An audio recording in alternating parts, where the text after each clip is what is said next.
Vietnam was never in the front of my memory. I was naive about current events. I didn't really know what was going on. And if you said Vietnam to me, I wouldn't know what you were talking about. The thing that intervened, forced me to be in the military, was actually the Vietnam War. And that's where the story begins.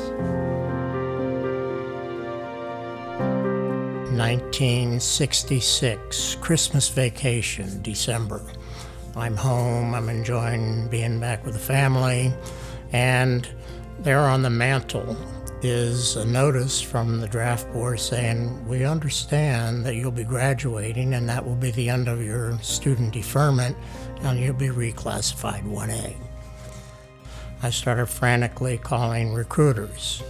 The only recruiter that answered the phone was a naval aviation recruiter at Andrews Air Force Base. So I hustled over there, got interviewed, took a few tests, and went back to school on Monday morning. The reason I chose the Navy because they were the only ones open on that Sunday afternoon. This term Vietnam started bubbling up in the back of my mind. That's where I was going to probably end up. That's when I started thinking, I'm sure there's another part of the services that I can join that wouldn't immediately send me to Vietnam. So I joined Naval Aviation. I'm going to be a fighter pilot. There were 10 or maybe 12 flights with the instructor in the back seat, and after that you were supposed to solo. Well, I threw up on every one of my flights. So when it came time to solo, the Navy says, "Nuh-uh, Santoro, you can't fly our airplane with your head in a barf bag. But you can throw up all you want in the back seat as the navigator." So I declined to do that, and they dropped me from the flight program and sent me to Washington, D.C. And that's where I transitioned from ex-pilot to intelligence officer. The special security officer came to visit with me and he said, "Al, the Navy is considering you for a hazardous duty." And I said, "Hazardous duty? But what about my clearances?" He kind of grinned and smiled at me and said, "You don't know anything." So 2 months later, I have orders to Vietnam.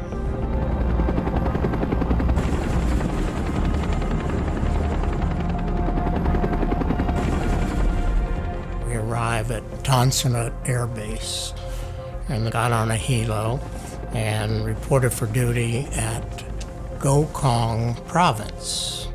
And I was going to be a Naval Intelligence Liaison Officer, or NILO.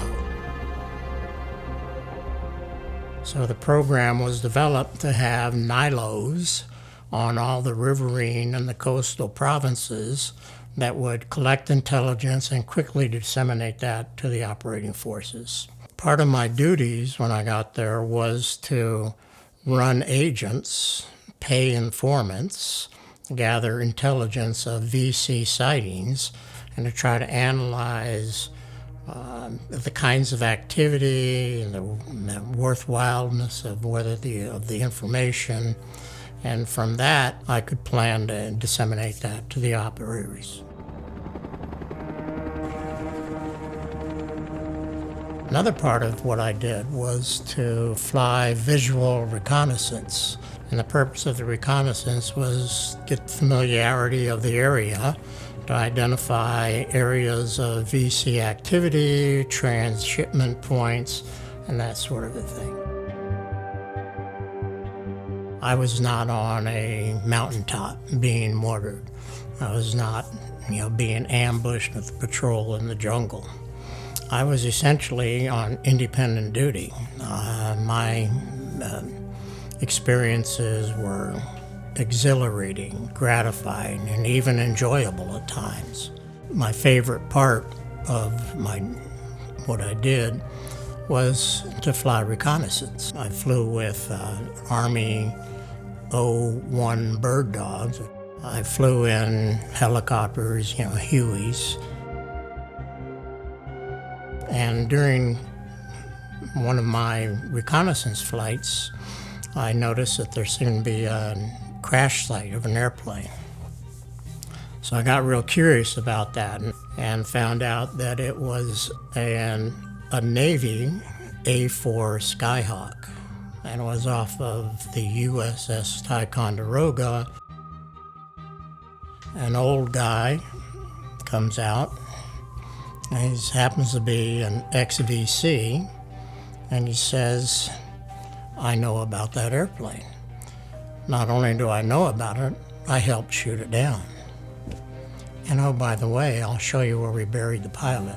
We organized another operation, went into walking across the rice paddy dikes, and sure enough, the old guy says, "Right there." And Graves registration team dug, and they found the remains. Turns out that this was the pilot was shot down in 1966.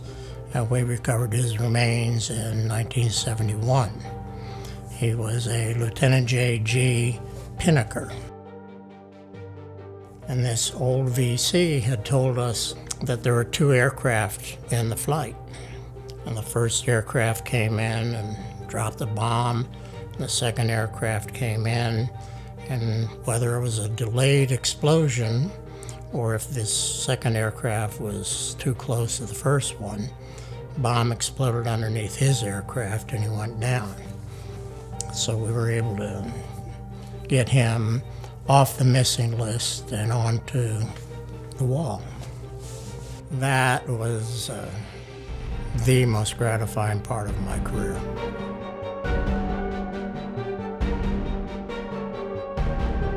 After 6 months, Nixon's Vietnamization program started to kick in, and I was transferred from Gokong to Namcan.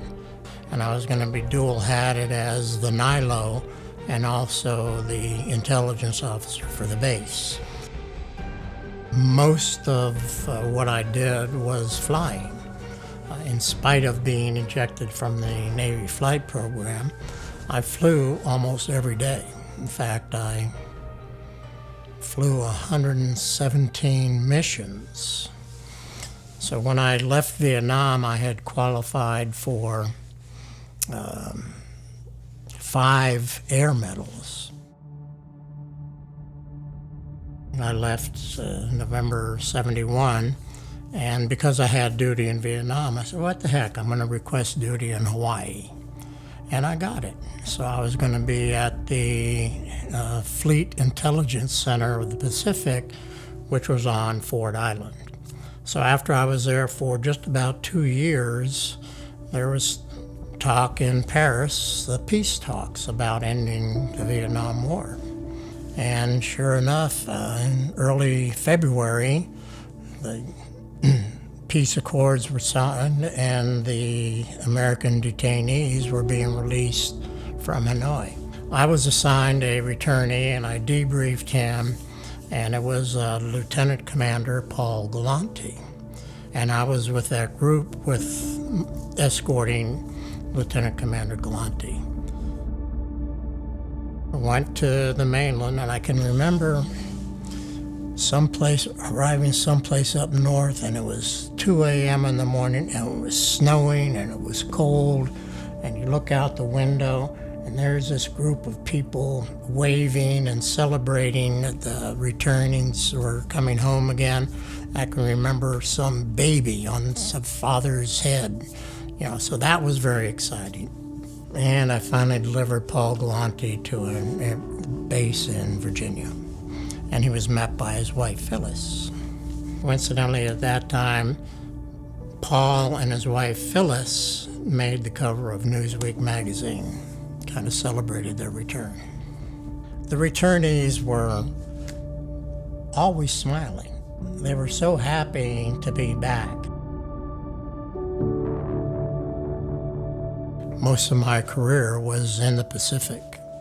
I had spent 20 years and 1 week in the Navy.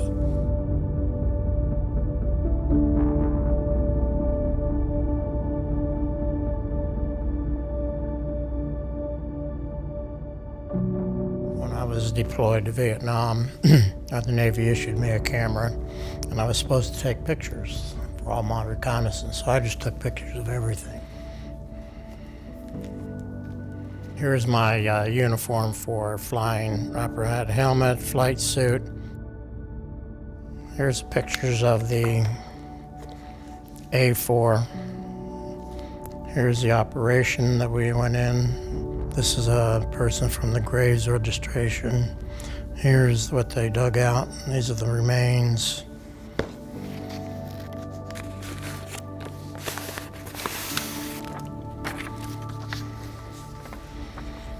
This is the name of the pilot that we recovered.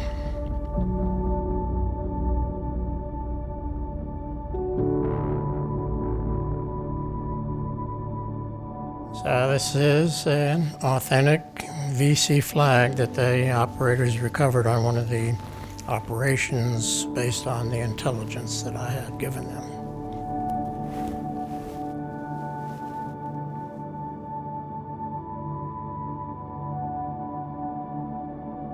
When you're in the military, they say to you, sprout where you're planted, grow where you're planted. And so during that 20 years, there's highlights and lowlights and no lights. If I hadn't joined the Navy, I'd probably be digging ditches back in Virginia. So I'm very happy to have found some structures, found some way to, establish something that I might be good at and to, make a decent living at it. So I'm very happy to have been able to do that.